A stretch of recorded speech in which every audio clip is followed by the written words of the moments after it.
Since Microsoft announced their new Atlanta headquarters early in 2021, investors have been pouring money into the west side of Atlanta. Rehabbers and investors have been buying up land and houses all around west side Atlanta before Microsoft has even broken ground on the project. At one point, 95% of the available homes on the market in west side Atlanta were under contract. That's a number that's just unheard of in real estate.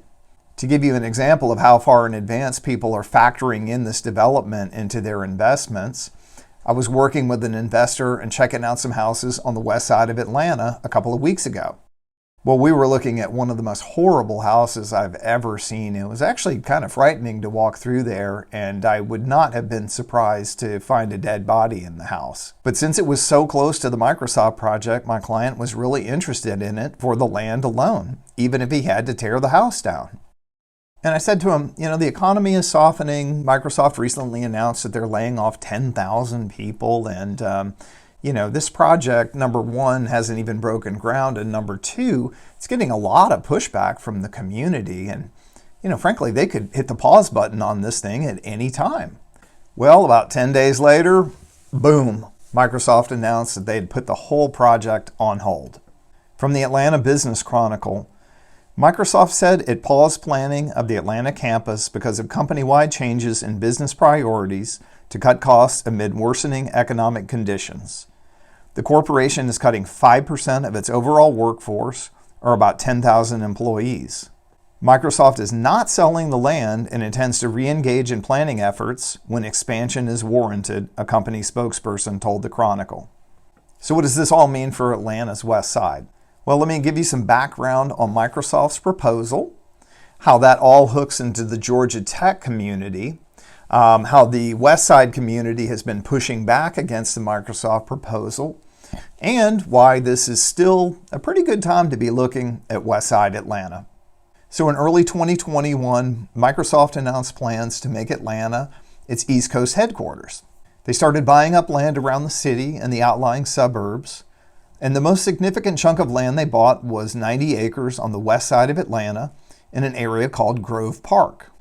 Now, despite all the investment in Atlanta over the last 10 years, the west side inside the perimeter has historically suffered from underinvestment. It's pretty rough there. The city of Atlanta doesn't do much to enforce the housing ordinances. And there's a lot of, rundown kind of disaster houses, even some burned out houses that have been there for years. Now, the land that Microsoft bought is about 2 miles due west of Georgia Tech.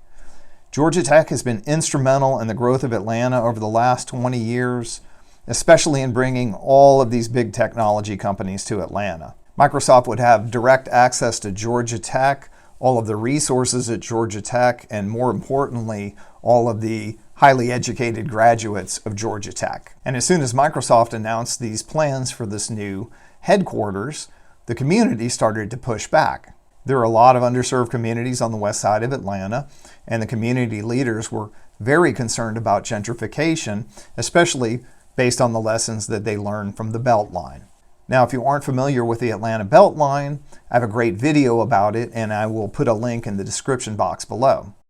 Long story short, the Atlanta Beltline has been a real boon to the city, but it has certainly reshaped a lot of formerly low-income neighborhoods.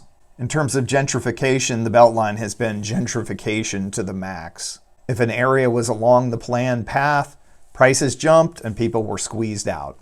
Not only were the West Side community leaders looking at this new Microsoft development, but the West Side Beltline is scheduled to be completed this year. And the West Side Quarry Park had just recently opened, so this was all a signal to the West Side community that gentrification is on the way.